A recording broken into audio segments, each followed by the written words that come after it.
A slap echoed across the electronics store, brutal, public, humiliating, and the old trucker's glasses flew 10 feet across the marble floor. Everyone laughed, everyone recorded, everyone assumed he was just another broke nobody begging for scraps. But what that arrogant salesman didn't know, what nobody in that Miami store knew, was that the man he just assaulted was about to execute the most devastating act of revenge without throwing a single punch. Before we dive into this story, where are you watching from right now? Drop your city in the comments below. And if you're new here, hit that subscribe button. Now, let's get into the story. The air conditioning inside Techmax Electronics hit like a slap before the real one came. Crosby Snyder felt it the moment he pushed through the glass doors, that artificial cold that had nothing to do with comfort and everything to do with keeping the merchandise pristine. His left knee ached, the one with the shrapnel still lodged near the joint. 47 years since Da Nang, and it still knew when a storm was coming, or when trouble was. He moved through the store like he moved through life now, quiet, deliberate, invisible. The red Snyder freight jacket hung loose on his frame, faded but clean, company logo barely visible on the back. His Vietnam veteran cap sat low over gray eyes that missed nothing. Steel-toe Red Wings, scarred from decades of honest work, made no sound on the polished marble. Crosby noticed things civilians didn't. The security guard by the door carried his weight wrong, favoring his right hip, probably a backup piece in an ankle holster. The woman in yoga pants had her phone out before he even entered, filming everything, always performing for an invisible audience. The salesman near the laptop display, young, maybe 28, cheap suit that didn't fit right, had his shoulders back too far, chest puffed out. Insecure, dangerous in the way weak men always are when given small power. Crosby had Bailey's scholarship letter folded in his jacket pocket. Full ride to Florida Atlantic. Nursing. His Emily would have been so proud. He touched the paper once, felt the weight of his promise, and moved toward the laptop displays. The Apex Pro 16 sat under bright LED lights like a trophy. $1,899. He'd brought cash. Always brought cash. Never liked owing anybody anything. His calloused fingers, stained permanent brown from engine grease, reached out and touched the keyboard. Gentle, respectful, just checking if the keys felt right for a girl who'd spend 4 years typing medical reports. "Hey!" The voice cut through the store's manufactured silence like a drill sergeant's bark. Crosby turned slowly, hands already moving away from the display. The young salesman, name tag read Connor, was storming toward him, face flushed red, eyes wild with territorial aggression. "Don't you dare touch that!" Crosby's voice came out quiet, respectful. "I apologize, son. I don't care what you were doing." Connor stopped 3 feet away, close enough that Crosby could smell the cologne. Expensive. Too much of it. "You look like you can't afford a flip phone, let alone an Apex Pro, so why don't you shuffle back to whatever truck stop you crawled out of?" The store went silent. Phones came out, customers turned. Crosby's training kicked in automatically. Distance, 3 feet. Threat assessment, unarmed but aggressive. Weak stance, knees locked, weight forward. 1 strike to the throat, 1 knee to the solar plexus. Down in 3 seconds. But he didn't move. "I'd like to buy this laptop," Crosby said, quieter now. "For my granddaughter." Connor's face twisted into something ugly. He laughed, loud, performing for the crowd gathering behind them. "Your granddaughter?" Then he did it. His hand came up fast, open palm, full force, and connected with Crosby's face. Smack! The sound echoed through Techmax like a gunshot. Crosby's head snapped sideways. His glasses flew off, skittering 10 feet across the marble. Pain exploded across his cheekbone. His ears rang, his vision blurred. For 3 seconds, Crosby Snyder, Ghost, Force Recon, 13 confirmed kills, 2 bronze stars, 1 purple heart, stood perfectly still. His body knew exactly what to do. Muscle memory screamed at him, disarm, disable, destroy. Around him, phones captured everything. Someone laughed. Someone whistled. A woman gasped and kept filming. Connor stepped closer, emboldened by the audience. "This isn't goodwill, Grandpa. You want charity? Go stand on the I-95 exit with a—" But Crosby wasn't listening anymore. He bent down slowly, picked up his glasses, and straightened his jacket. He didn't look at Connor, didn't look at the cameras, didn't look at anyone. He just walked toward the exit, boots silent on marble, hands steady at his sides. Behind him, laughter erupted. Phones followed his retreat. 12 people posted the video before he reached the door. Rich salesman slaps poor old man. What none of them knew, what the cameras couldn't capture, was the look in Crosby's eyes as he pushed through the glass doors into Miami's brutal heat. It wasn't defeat. It was calculation. Because warriors don't fight battles in enemy territory. They choose the ground. They choose the time. And Crosby Snyder had just chosen both. The storm was coming, and Connor Hoover had no idea he'd just slapped a ghost. The heat hit Crosby the moment he stepped outside, Miami's October sun beating down like a physical weight against his shoulders. Biscayne Boulevard stretched before him, 6 lanes of traffic roaring past luxury sedans and delivery trucks that never slowed, never noticed, never cared. His cheek still burned where Connor's hand had connected. The ringing in his ears hadn't stopped. He moved to the crosswalk and waited for the signal, even though half the pedestrians around him jaywalked without looking. Old habits, military discipline. You follow the rules until you don't, and then you make damn sure it counts. A Tesla hummed past, silent and expensive. The driver, young, sunglasses, phone pressed to his ear, didn't glance his way. Neither did the woman in the Range Rover behind him, or the executive in the Porsche who ran the yellow light. Crosby was invisible to them. He'd been invisible for 47 years. In Da Nang, being invisible kept you alive. The light changed. He crossed. His knee throbbed with each step.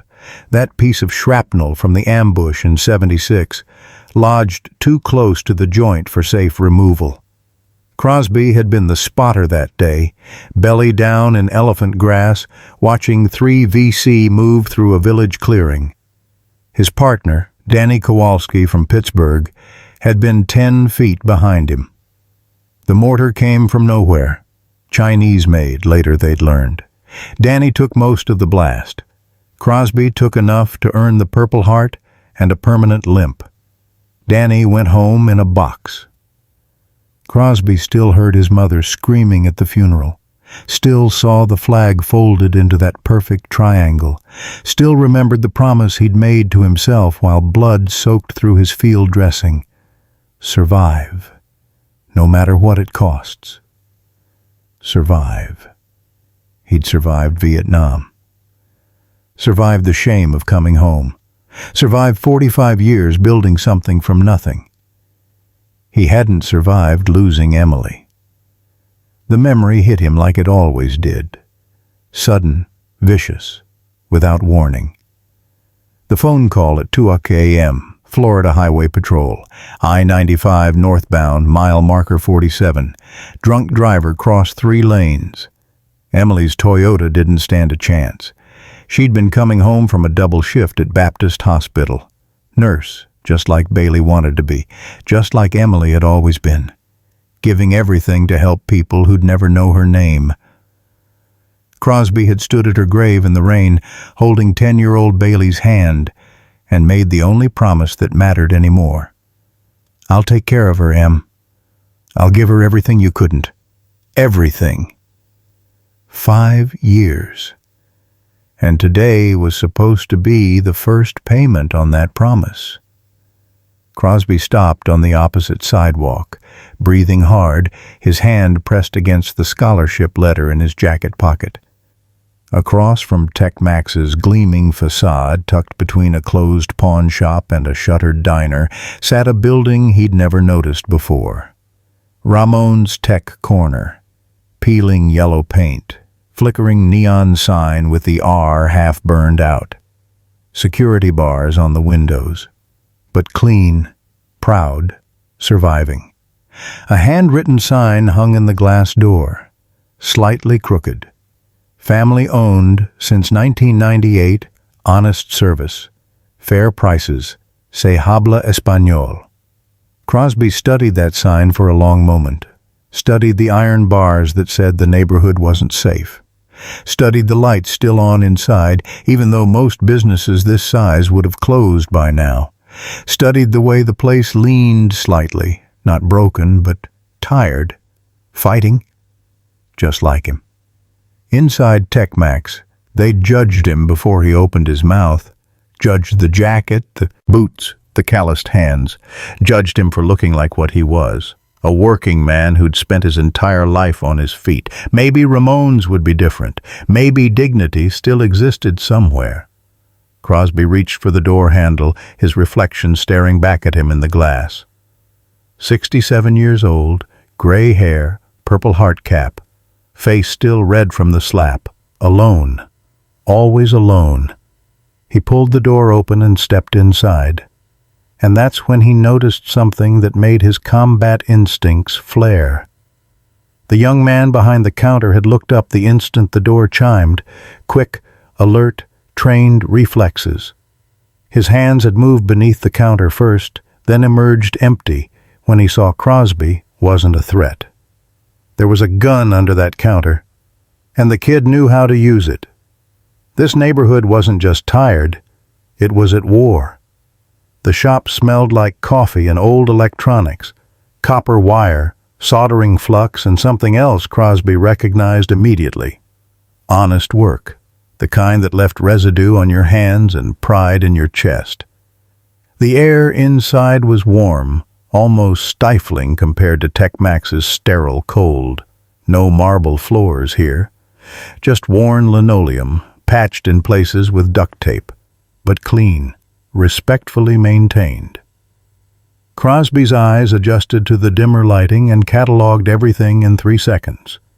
2 security cameras, 1 broken, 1 working, reinforced door frame, amateur installation but effective, family photos covering 1 entire wall, graduations, birthdays, a woman who was probably gone now based on the black ribbon in the corner of her frame, and exit routes, front door, back room, barred window, trapped if things went wrong. The young man behind the counter had noticed Crosby's uniform assessment. Their eyes met. Understanding passed between them. 2 people who knew what it meant to live in a place where you counted exits. Then the kid smiled. Genuine. Warm. "Good afternoon, sir." He stood up, came around the counter. "How can I help you today?" Not, "Can I help you?" Not, "What do you want?" "How can I help you?" Crosby's throat tightened unexpectedly. He cleared it, pulled the scholarship letter from his jacket pocket, carefully so the kid wouldn't think he was reaching for a weapon. "My granddaughter just earned a nursing scholarship," Crosby said quietly. "Florida Atlantic. She needs a laptop. something reliable. I don't know much about these things. The young man's smile widened. He extended his hand. Luis Torres, sir. And congratulations. Nursing school is tough. Your granddaughter must be brilliant. Crosby shook his hand. Firm grip, calloused palms. This kid worked with his hands, same as Crosby. She is, Crosby said. Gets it from her mother. Louise heard something in that, the past tense, the weight, and didn't pry. Just nodded respectfully and gestured toward a modest display of laptops along the side wall. Let me show you what we have. What's her major focus? General nursing, pediatrics, emergency medicine? Crosby blinked. The salesman at TechMax hadn't asked a single question. This kid was building a profile, trying to match the tool to the person who'd use it. Pediatrics, Crosby answered. She wants to work with kids. Luis nodded, already moving toward a specific laptop. Then she'll need something with good battery life for long clinical rotations, enough processing power for medical software and... Luis? ¿Quién es? A voice called from the back room, older, careful, carrying the weight of a man who'd learned to be cautious. Un cliente, papá. Un veterano. Footsteps approached. An older man emerged from the back, 60-something, silver hair, deep lines around his eyes that came from smiling and worrying in equal measure. He wore a guayabera shirt, faded but pressed, and moved with the deliberate care of someone whose body remembered harder times. His eyes went immediately to Crosby's cap. Vietnam? He asked. Crosby nodded. The old man crossed the small shop in 3 strides and extended his hand. When Crosby took it, the man covered their clasped hands with his other palm, a gesture Crosby recognized from somewhere, sometime, in another life.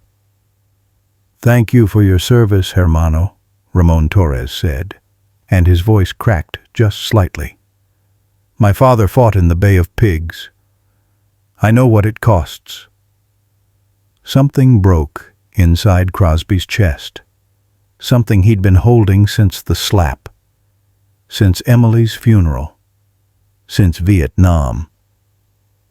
Ramon Torres, the old man continued, this is my son, Luis. Welcome to our shop. Luis pulled up a chair, the kind of thing you did for family, and started explaining laptop specifications without condescension, without judgment, without once looking at Crosby's faded jacket or work boots. Ramon disappeared and returned with 2 small cups of Cuban coffee, thick, sweet, strong enough to strip paint. From Havana, Ramon said quietly. Well, the recipe is, we left in 1980, Mariel boatlift. Luis was born here, American. He said that last word with pride that couldn't be faked. Crosby sipped the coffee. It burned his tongue and tasted like dignity. For 20 minutes, Luis demonstrated laptops, explained RAM and processors and battery life, answered every question Crosby had and several he didn't know to ask, treated him like a grandfather, a customer, a human being. Then Luis said something that made Crosby's tactical mind start calculating. Honestly, sir, we're struggling. TechMax undercuts us on price. They buy in bulk. We can't compete. We might have to close next month. Luis said it without bitterness. Just fact. Just survival math. Ramon's face tightened, but he didn't contradict his son. Crosby went quiet, thinking, calculating, remembering the slap, remembering Connor's laughter, remembering 12 phones recording his humiliation, remembering this kid who'd shown him respect when the world had shown him contempt. This laptop, Crosby said finally, pointing to the HP ProBook Luis had recommended. This'll work for Bailey? Absolutely, sir. It's perfect for... I'll take it. Luis smiled, started to move toward the register, Then Crosby said something that made both Torres men freeze. "And I'll take 14 more." The shop went silent, except for the hum of the broken security camera. Luis turned slowly. "Sir?" Crosby reached into his jacket. Both men tensed slightly, old instincts, and pulled out a leather envelope. Thick, heavy. He set it on the counter between them. 14 more laptops," Crosby repeated quietly. "Same model. You pick the students, good kids, hard workers, the ones who deserve a shot but never get one. Miami-Dade Community College. Can you do that?" Luis stared at the envelope.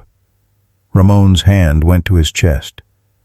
"Sir, we don't," Luis stammered. Crosby opened the envelope.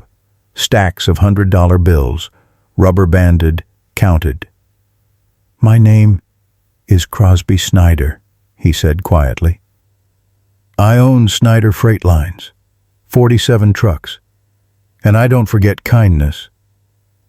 Ramon Torres's eyes filled with tears. Luis Torres's hands shook, and across the street, through the window of Techmax Electronics, Connor Hoover was watching. He'd followed the old man, filmed him entering the dump across the street, was already crafting the TikTok caption in his head. Broke old man couldn't afford Techmax, so he went to the ghetto store, LOL. He had no idea he was about to watch his entire world collapse. The evening light slanted through Ramon's dusty office window, catching particles of dust that floated like memories suspended in amber. Crosby sat in a chair that creaked under his weight. Metal frame, vinyl seat patched with electrical tape. The kind of chair a man kept because replacing it meant admitting he couldn't afford better. Luis had set up the HP Pro book on the cluttered desk, surrounded by invoices, repair manuals, and a framed photo of the woman from the wall. Ramon's wife, Crosby now understood, smiling in a way that suggested she'd never stopped believing in her husband. Crosby typed slowly, testing the keyboard action. His thick fingers, scarred from engine work, steady from years of white-knuckling steering wheels through ice storms and mountain passes, moved across the keys with surprising precision. The laptop responded smoothly. No lag. Clean display. Battery indicator showed full charge after Luis had plugged it in. He noticed Luis watching him type, not with impatience, but with genuine interest. The kid wanted to make sure Crosby was satisfied, wanted to earn the sale, not just make it. That attention to detail reminded Crosby of his first dispatcher, Tommy Chen, who'd taught him that business wasn't about transactions, it was about trust. Tommy had been dead for 15 years now. Heart attack at 53. Crosby still sent flowers to his widow every Christmas. "This'll work," Crosby said finally, closing the laptop. Luis's face lit up. "Great. Let me ring you up, sir, and I'll throw in a protective case, no charge.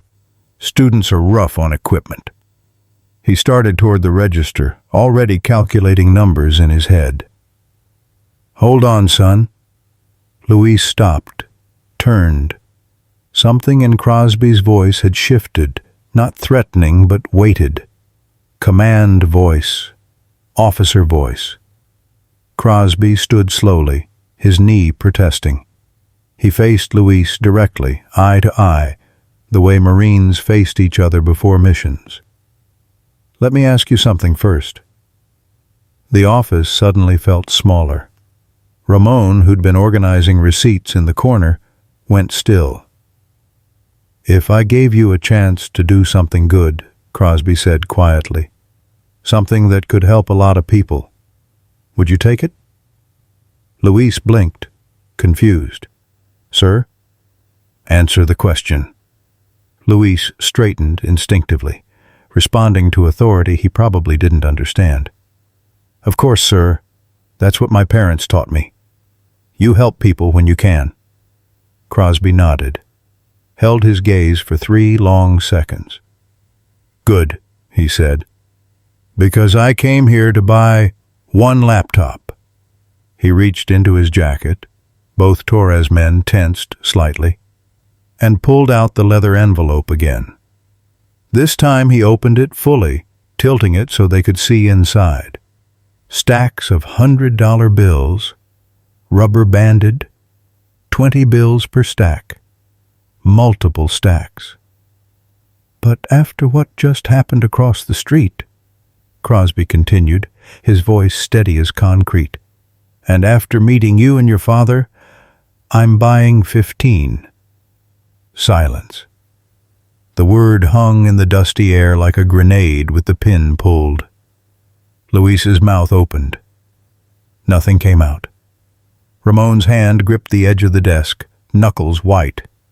15 laptops, Crosby repeated. 1 for my Bailey, 14 for students at Miami-Dade who can't afford computers. You pick 'em, Luis. Good kids. Hard workers. The ones who deserve a shot but never get one. Luis found his voice barely. Sir, we don't. My name is Crosby James Snyder. He extended his hand formally, the way officers introduced themselves to enlisted men they respected. I own Snyder Freight Lines, 47 trucks operating across 3 states, $8.3 million in assets. Started in 1979 with nothing but a VA loan and a beat-up Peterbilt that broke down twice before I got it out of Pensacola. Luis took his hand mechanically, in shock. Ramon Torres stood frozen, one hand pressed against his chest. Tears rolled down his weathered face, the kind of tears that came from carrying weight for so long you forgot what it felt like to set it down. Crosby turned to him. Your son treated me like a human being, Mr. Torres. Like family. That's worth more than money. And I don't forget kindness. Ramon's voice broke. Senor, we are just... You're Americans, Crosby said quietly. Built something from nothing. Same as me. Different wars. Same battlefield. Luis finally found words. Sir, that man who hit you, across the street. Should we call the police? I can be a witness. We have... No need, son. Crosby's smile was cold, calculated. The smile of a man who'd learned patience in triple canopy jungle, waiting for the perfect moment to strike. He's already finished. He just doesn't know it yet. Luis didn't understand. Ramon did. The old Cuban's eyes widened slightly. The video? Ramon asked quietly. Crosby nodded once. 12 people posted it. Maybe more by now. By tomorrow morning, everyone will know what he did. And what you are, Ramon added, understanding dawning. And what I am. Crosby pulled cash from the envelope, counted out $15,000 in neat stacks on the desk, and looked up at Luis. Get started on the list. I want names by Friday. Good kids. I'll verify them through the school. And Luis? Yes, sir? Not a word about who's buying them. They don't need to know, they just need to have a chance. Luis nodded, tears streaming now.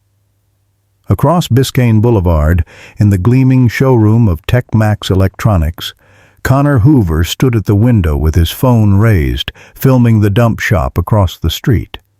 He couldn't see inside from this distance, couldn't see the money on the desk or the tears on Ramon's face, but he could see the old man's truck in the parking lot, the faded red Snyder Freight Lines logo on the door, and he was already crafting his next viral post.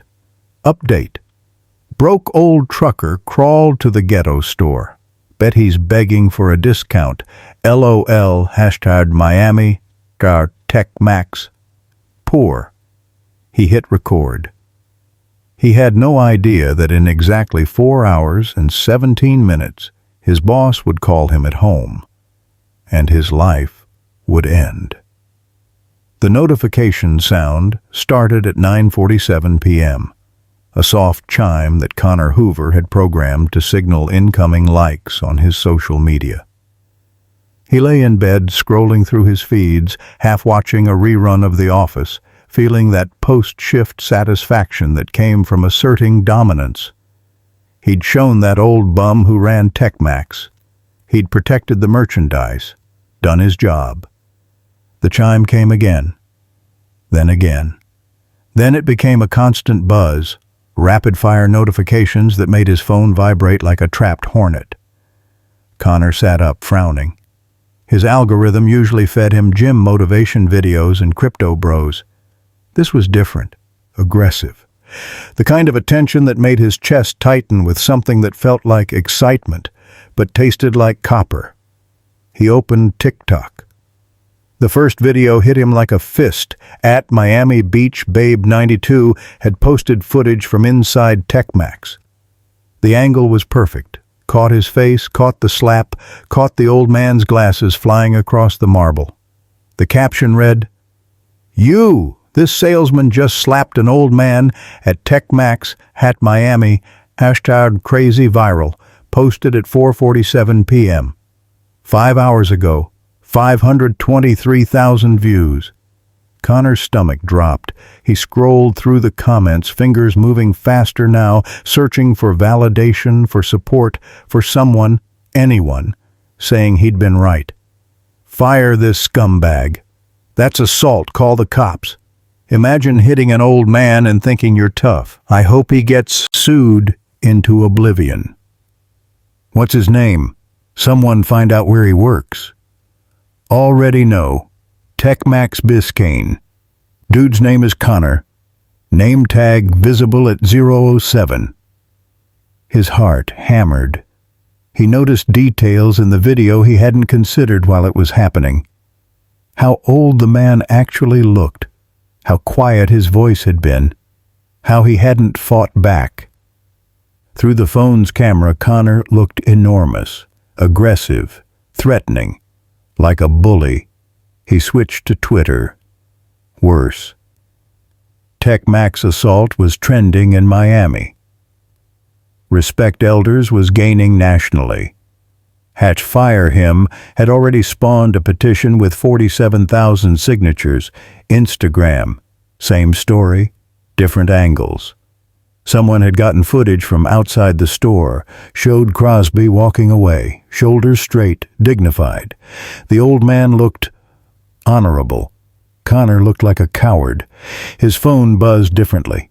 Text message. His girlfriend, Jessie. "We're done. Don't contact me." No explanation. Just that. Another buzz.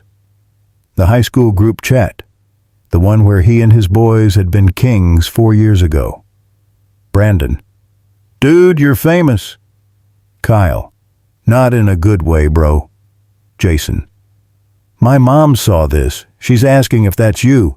What do I tell her?" Brandon. "Why would you hit an old man, WTF?" Connor typed furiously. "You don't understand. He stopped, read it back, deleted it. What was the old man doing? Touching a keyboard? Standing in a store? The truth sat in his chest like a stone. There was no defense. Not one that would matter to 2 million strangers watching him slap someone's grandfather. He switched to Reddit. Found the thread on Arsh Public Freakout. 17,000 upvotes, 3,400 comments. The top comment, gilded 5 times. "This is why I'll never work retail. The second you think you have power over someone, you become this guy. And this guy is finished." Connor's hands shook. He tried to navigate away, but his thumb kept scrolling, kept reading, kept absorbing the hate like poison. Someone had identified the store, posted the corporate customer service number, posted the district manager's LinkedIn profile. Someone else had found Connor's Instagram, his Facebook, his old tweets from 2019 where he'd made jokes about homeless people. They were building a case. An execution file. His phone rang. Unknown number, Miami area code. He answered without thinking. "Is this Connor Hoover?" A woman's voice, professional, cold. "Who is this?" "Local 10 News. We're doing a story on the Tech Max assault video. Would you like to comment?" He hung up. It rang again immediately. Different number. He let it go to voicemail. Then another call. Another. Another. His phone became a weapon pointed at his own head, buzzing with incoming fire he couldn't stop. At 11:34 p.m. his work email pinged. Subject line, urgent. Report to district office tomorrow, 8 o'clock a.m. Sent by Diane Kozloff, regional manager, CC'd, Travis Brennan, district manager, CC'd, Patricia Huang, corporate legal, CC'd, Marcus Webb, human resources, 4 executives, corporate legal, HR. Connor stared at the email until his vision blurred. He thought about calling his mom. Didn't. What would he say? "I slapped an old man and now the internet wants me dead?" He thought about apologizing. To who? The old man was gone, probably never coming back. Probably at home right now, humiliated, traumatized. Connor almost felt bad about that. Almost. Because underneath the panic, underneath the fear, a small voice in his head whispered, he shouldn't have touched the display. He didn't belong there. He looked like a bum. That voice, that entitled, arrogant, self-justifying voice, was the reason Connor Hoover didn't see what was coming. Across town, in a modest house in Hialeah, Crosby Snyder sat at his kitchen table with a glass of water and his old Motorola flip phone. He didn't use smartphones, didn't trust them. But his dispatcher, Tyrell, had sent him a text earlier. "Boss, you're all over the internet. You okay?" Crosby had called him back. Listen to Tyrell explain TikTok, Twitter viral videos. "They're calling for the kid's head," Tyrell had said. "Wanting him arrested, fired, destroyed." Crosby had been quiet for a long moment. "Let it run its course," he'd finally said. "I'm not pressing charges. But I'm not stopping them either." Now, sitting alone in the dark, Crosby stared at the Purple Heart mounted on his wall. The one they'd given him for taking shrapnel, meant for someone else. He'd learned something in Vietnam that civilians never understood. The deadliest attacks aren't the loud ones. They're the silent ones, the ones you never see coming until it's too late. And Connor Hoover? He'd just walked into an ambush. The conference room on the 14th floor of TechMax corporate headquarters smelled like fear disguised as air freshener, artificial lemon, and the metallic tang of expensive furniture polish. Floor-to-ceiling windows overlooked Brickell Avenue, where people far below moved like ants, unaware they were being watched. Connor noticed the view first. Strategic positioning meant to remind employees how far they could fall. He'd arrived 10 minutes early, dressed in his best suit, the navy one from Men's Warehouse, still carrying the faint wrinkle from being folded in his closet for 6 months. And his palms were already sweating. 4 executives sat arranged along one side of the conference table like a firing squad. Diane Kozloff in the center, Travis Brennan to her right, a sharp-looking Asian woman in glasses he didn't recognize, and Marcus Webb from HR, whose presence at any meeting meant someone was getting destroyed. Connor noticed Webb wasn't taking notes. The man's hands were folded on the table, completely still. In Connor's limited experience with corporate discipline, HR always took notes, unless the outcome was already decided. He sat down across from them, separated by 10 feet of polished mahogany that might as well have been a minefield. Diane Kozloff didn't waste time on pleasantries. "Mr. Hoover, do you know why you're here?" Connor had prepared an answer. had practiced it 17 times in his bathroom mirror that morning, refining the tone, the body language, the controlled contrition. "Look, that video is taken out of context. You assaulted a customer." Diane's voice cut through his rehearsed speech like a scalpel. "On camera, in front of witnesses. There is no context that makes that acceptable." Connor's prepared defense evaporated. He pivoted to what he thought was justified outrage. "He was touching expensive merchandise. I was protecting company property. That's my job." Travis Brennan leaned forward. His voice was quieter than Diane's, but somehow more final. "You're terminated. Effective immediately." The words hit Connor like the slap he'd delivered, sudden, disorienting, painful. "What?" He stood up, chair scraping loudly. "You can't do this. I have rights. I have—" The woman in glasses, Patricia Huang, according to her nameplate, spoke for the first time. Her tone suggested she'd delivered this speech before and derived no pleasure from it. "You committed assault, Mr. Hoover. We're facing a civil lawsuit with your actions as the central evidence. You're fortunate we're not pursuing criminal charges ourselves." "Civil lawsuit? From who? That old—" The conference room door opened. Earl Johnson stepped inside. Connor recognized him. The old black security guard who worked the Biscayne location, the one who always arrived early, always stayed late, always seemed to know things he shouldn't. Earl wore his Tech-Max uniform, pressed crisp despite 22 years of wear. His badge read Johnson E. Security Este 2002. But what Connor noticed, what his panicking brain finally catalogued, was the patch on Earl's right shoulder, partially hidden by his uniform, a faded Marine Corps insignia, eagle, globe, and anchor. "May I say something?" Earl asked Diane. She nodded. Earl walked slowly to the table, his gait measured, deliberate. He looked at Connor with eyes that had seen things Connor couldn't imagine. "Son," Earl said quietly, "do you know who that man was?" Connor's defenses flared. "Some broke trucker looking for handouts. That man was Crosby Snyder." Silence. Earl continued, his voice steady as artillery fire. "Marine Force Recon, Vietnam.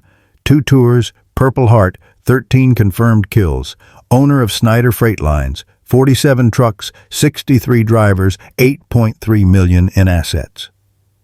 The color drained from Connor's face like someone had pulled a plug. "He's famous in the veteran community," Earl said. "Helped hundreds of drivers get VA loans when banks wouldn't touch them. Built a scholarship fund after his daughter was killed by a drunk driver. Donated millions to VA hospitals from Miami to Pensacola." Travis spoke up, his voice heavy. "He's also a personal friend of our CEO, Gerald Whitmore. They served together in 3rd Recon Battalion. Mr. Whitmore called me personally this morning. He was not pleased." Connor sat down slowly, his legs suddenly unable to support his weight. He hadn't slapped a broke old man. He'd slapped a legend, a war hero, a millionaire, a ghost. And ghosts, Connor was learning, don't forget. "Security will escort you out," Diane said, standing. "Your personal belongings will be mailed. You're banned from all Tech-Max locations nationwide. And, Mr. Hoover?" Connor looked up, numb. "If I were you," Diane said coldly, "I'd start looking for a very good lawyer." 2 hours later, Connor stood on Brickell Avenue with a cardboard box containing a stapler, 3 pens, and a motivational poster that read, "Attitude is everything." His phone buzzed. Unknown number. He answered. "Mr. Hoover, this is James Caldwell from Caldwell and Associates. I represent Mr. Crosby Snyder. We're filing a civil suit for assault, emotional distress, and defamation. You'll be served within 48 hours. The lawyer's voice was professional, almost bored. "I'd recommend you retain counsel." Click. Connor stood there, holding his box, watching people walk past without seeing him. And across town, in Ramon's Tech Corner, Crosby Snyder was handing Luis Torres a list of 14 names. The real lesson was just beginning. The camera lights made Crosby's modest living room feel like an interrogation cell. Hot, intrusive, exposing every crack in the plaster walls and every faded photograph on the mantel. He sat in his worn recliner, the one with the duct-taped armrest, and the permanent impression of his body after 15 years of use, and watched the CBS Miami crew transform his home into a stage. They'd asked him to change shirts 3 times before settling on the red Snyder freight jacket. More authentic, the producer had said, which Crosby found darkly amusing since authenticity was the only thing he'd ever had. He noticed the reporter, Linda Vasquez, checking her reflection in a compact mirror while her cameraman adjusted the lighting. Her hands trembled slightly. Nerves, probably, or too much coffee. The audio technician kept glancing at his phone, reading something that made his expression tighten. Crosby recognized that look. The man was reading about him, about the viral video, trying to reconcile the internet legend with the quiet old man sitting 15 feet away. 3 days had passed since the slap. 3 days since the video had exploded across every platform. 3 days since Crosby's phone, his old Motorola Flip, had started ringing with numbers he didn't recognize. Local news, national news, podcasters, documentary filmmakers, lawyers offering pro bono representation for lawsuits he hadn't asked for. He'd ignored most of them, but Linda Vasquez had been persistent. More importantly, she'd been respectful. She'd called once, left a message explaining she wanted to tell his story right, and then hadn't called again.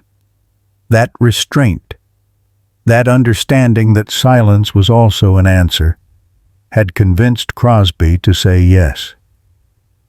"Mr. Snyder, we're ready when you are," Linda said, settling into the chair across from him. Crosby nodded. The red light on the camera blinked on. "Mr. Snyder," Linda began, her voice professional but warm, "millions of people have seen that video. How did you feel in that moment?"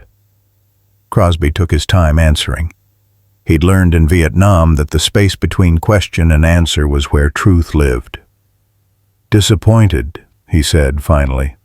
"Not surprised. People judge. It's human nature. But I learned a long time ago that dignity doesn't require an audience." Linda leaned forward slightly. "You're a decorated Marine, Force Recon. You could have fought back.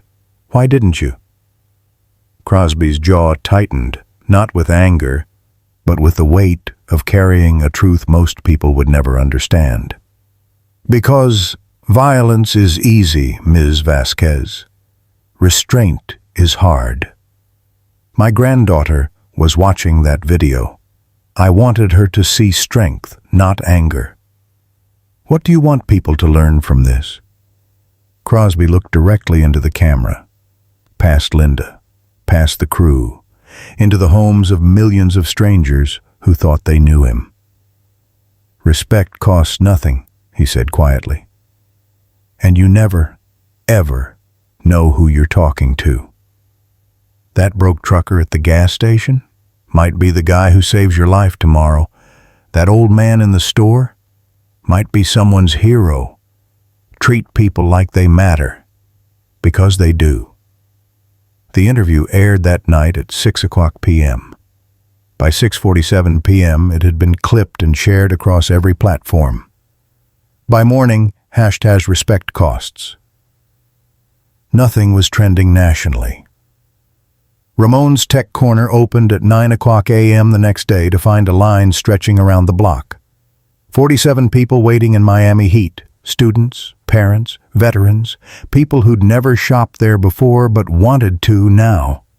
Luis stood at the door, overwhelmed, until his father put a hand on his shoulder. "Let them in, mijo," Ramon said, tears in his eyes. "Let them see what respect looks like."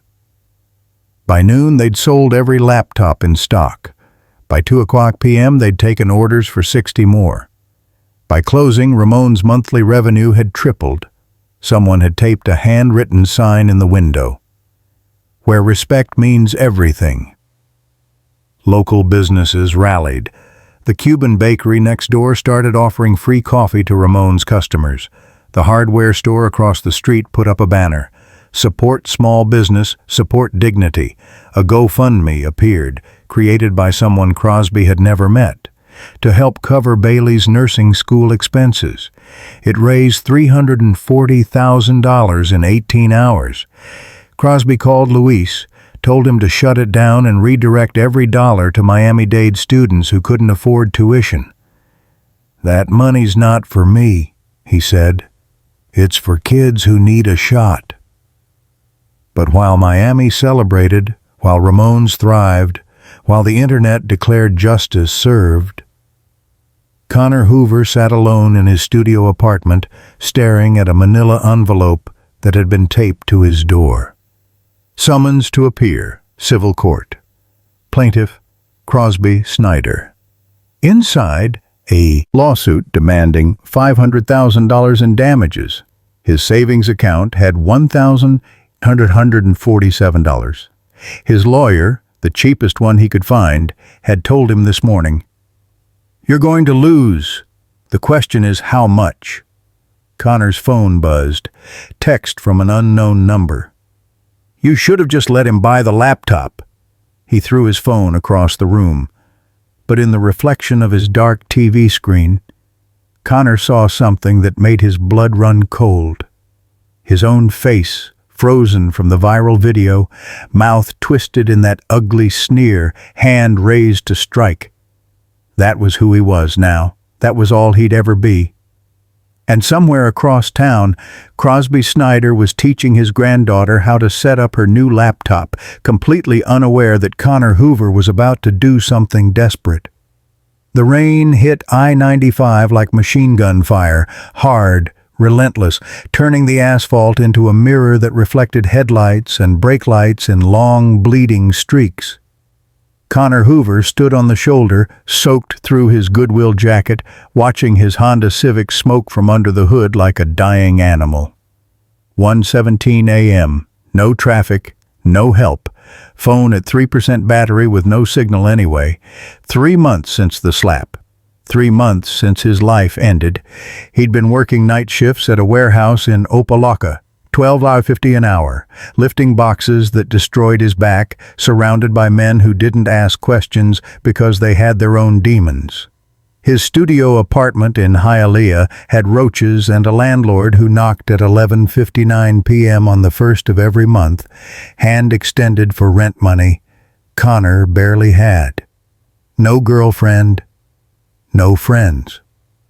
The high school group chat had gone silent after he'd sent one too many bitter messages about cancel culture and unfair internet mobs. He'd started to realize, slowly, painfully, that maybe the mob had been right. The warehouse supervisor, a 50-something ex-con named Delroy who'd done 8 years in Rayford, had told him 2 weeks ago, "You got that look, young blood. That the world owes me look. I had it too. Know what fixed it? Rock bottom. You ain't there yet, but you getting close." Standing in the rain, watching his car die, Connor thought, "This is it. This is rock bottom." He noticed headlights approaching in the distance. Big rig, 18-wheeler, moving carefully in the downpour.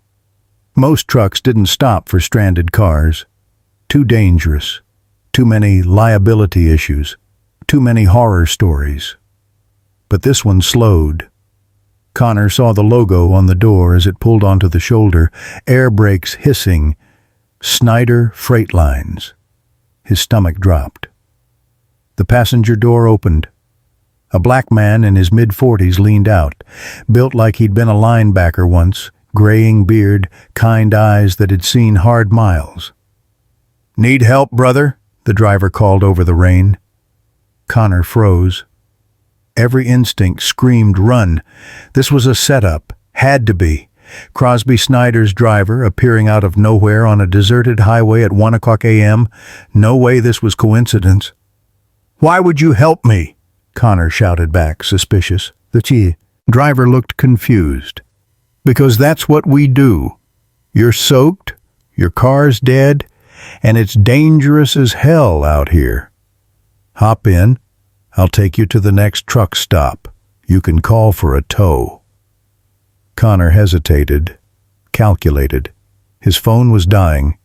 The next exit was 4 miles. No other traffic.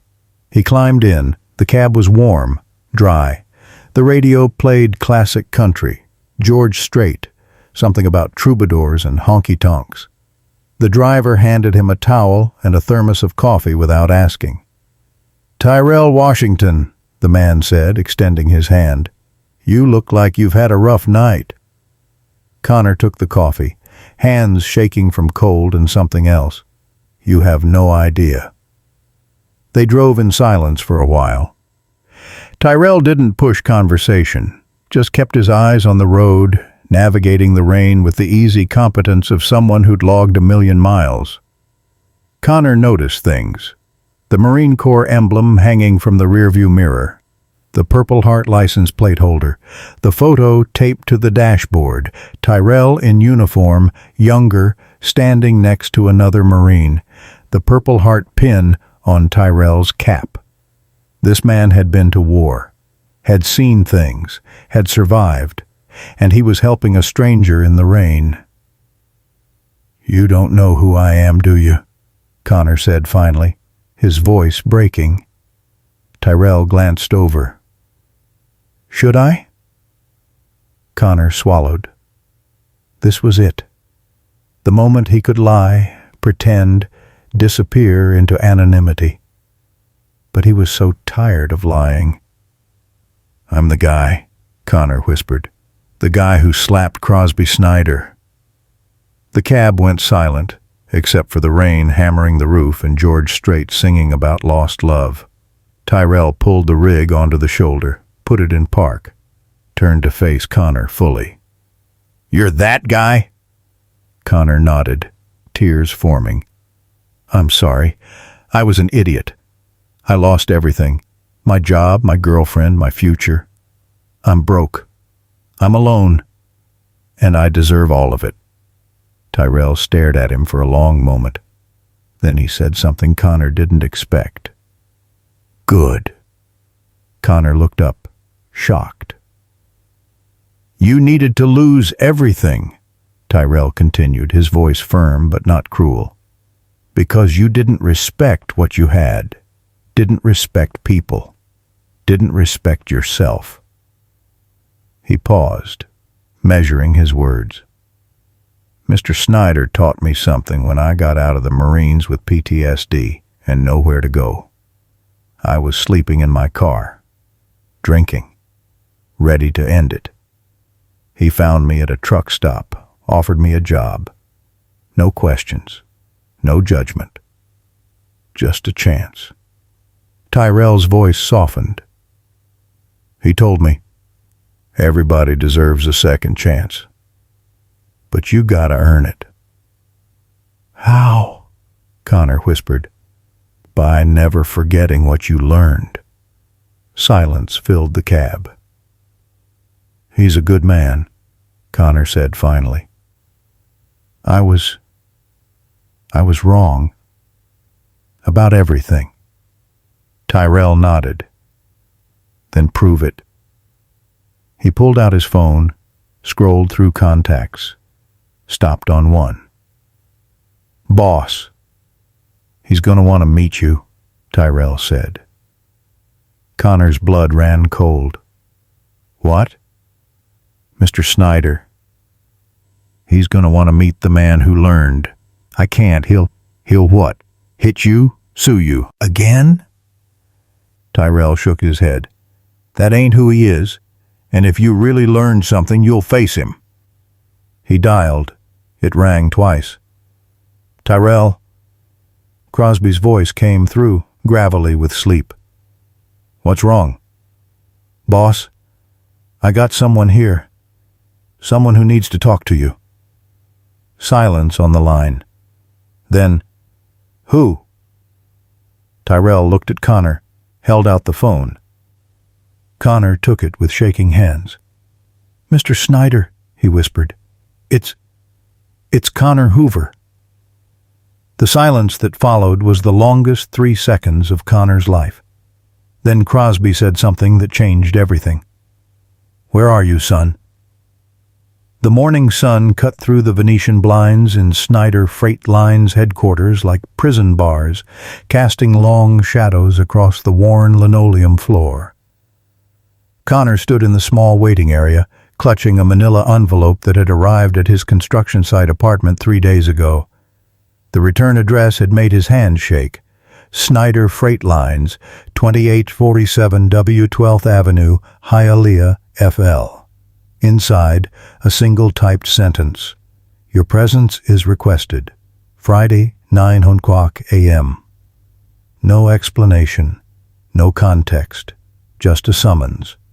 Connor had spent 6 months working construction, roofing crews in the Miami heat, 12-hour days that left his hands blistered and his back screaming. Honest work, humbling work, the kind that taught you the value of every dollar and the weight of every mistake. He noticed things now. The receptionist, Rosa, her nameplate read, had a photo of a Marine on her desk. Her son, probably. She'd looked at Connor with recognition when he walked in, but not judgment. Just a quiet assessment, the way people looked at wounded animals, careful, measuring the threat level. The office was modest. American flag in the corner. Photos of drivers covering one wall, men and women of all ages, all backgrounds, all smiling in front of their rigs. A purple heart mounted in a shadow box above a metal desk. No luxury, no ego, just function and pride. The door to the back office opened.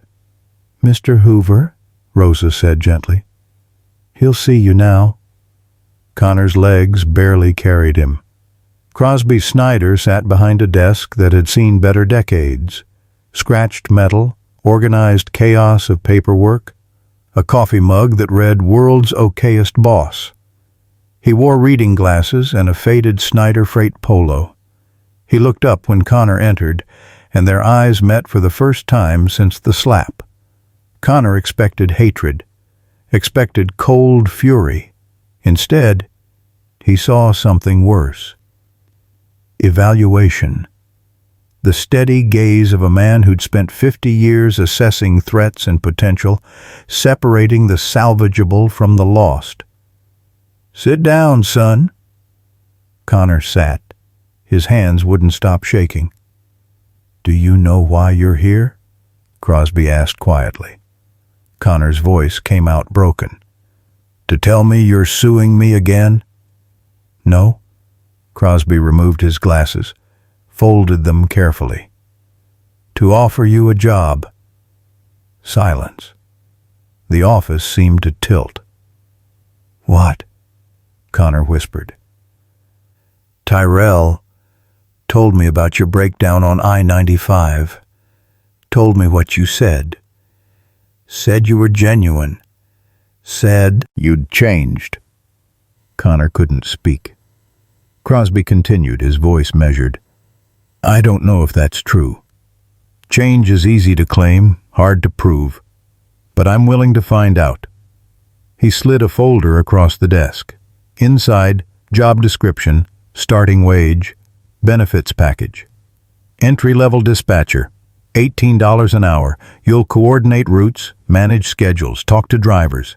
If you prove yourself, and I mean really prove yourself, I'll sponsor your CDL training. You can become a driver." Connor stared at the folder like it might explode. "Sir, I don't deserve this." "You're right," Crosby said flatly.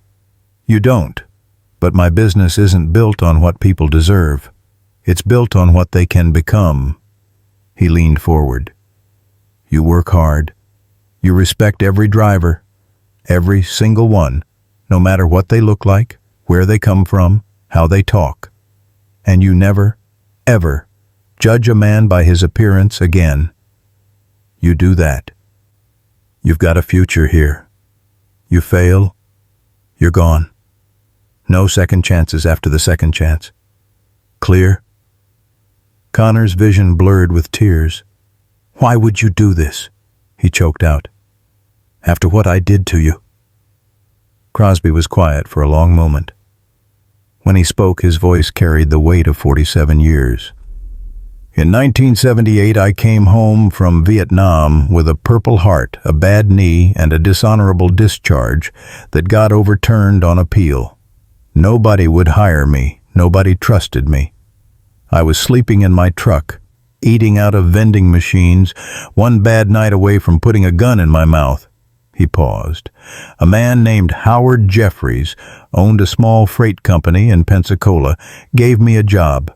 No questions, no judgment, just a chance. He told me, son, everybody deserves a second chance, but you gotta earn it.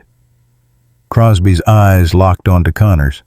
Howard's been dead 20 years, but I'm still paying forward what he gave me. This is how it works, son. Someone saved me. I'm saving you. Someday, you'll save someone else. That's the American way. Not the easy way, but the right way. Connor broke. Completely. Tears streaming, shoulders shaking. I'm sorry, he sobbed. I'm so sorry for what I did. Crosby nodded once. I know. Now prove it. 6 months later, the Florida Atlantic University auditorium smelled like new beginnings. Flowers, perfume, anticipation. Crosby sat in the third row, watching Bailey cross the stage in her nursing school graduation gown, diploma in hand, smile brighter than Miami sunshine. She'd made it. Everything Emily had dreamed for her. Crosby's chest tightened with pride so fierce it hurt. Across town, Ramon's Tech Corner had a new sign. Ramon and Sons Technology. Luis had hired 3 employees, the line of customers still wrapped around the block most days. At Snyder Freight headquarters, Connor Hoover sat at the dispatch desk, headset on, coordinating 12 drivers across 4 states. He'd earned his CDL 2 months ago, would start driving next week. Rosa brought him coffee every morning without asking. The drivers called him Rook and gave him hell, but they respected him. He was rebuilding, slowly, carefully, one delivery at a time. Dawn. Truck stop. Diner. Florida Turnpike. Crosby sat alone in a booth, coffee steaming in front of him, watching the sun break over the horizon, gold and red and promising. Footsteps approached. A young driver, maybe 25, nervous smile, Snyder Freight jacket. Mr. Snyder, sir, I just wanted to say thank you for believing in me, for giving me this shot. Crosby looked up, saw himself at 25, saw Connor, saw every lost soul he'd ever pulled from the wreckage. He nodded. Just pay it forward, kid. The driver left. Crosby sipped his coffee and watched trucks roll past on the highway, big rigs carrying America's lifeblood, driven by people nobody noticed, nobody thanked, nobody remembered, warriors in worn jackets, ghosts in steel-toe boots, heroes that looked like nothing. Crosby Snyder never needed an apology, never wanted revenge, because warriors don't fight for pride. They fight for principles, respect, dignity, second chances, And the next time you see an old veteran in a faded jacket, a trucker with dusty boots, a man society forgot. Remember Crosby, because the man you disrespect today might be the ghost who saves you tomorrow. This is the American way, not the easy way, but the right way. If you believe that respect costs nothing and everyone deserves a second chance, then like and share this story with someone who needs to hear it. Subscribe now for more stories about hidden heroes, drifter justice, and the warriors society forgets. Also, check out the 2 videos showing on your screen right now. They're specially crafted for you.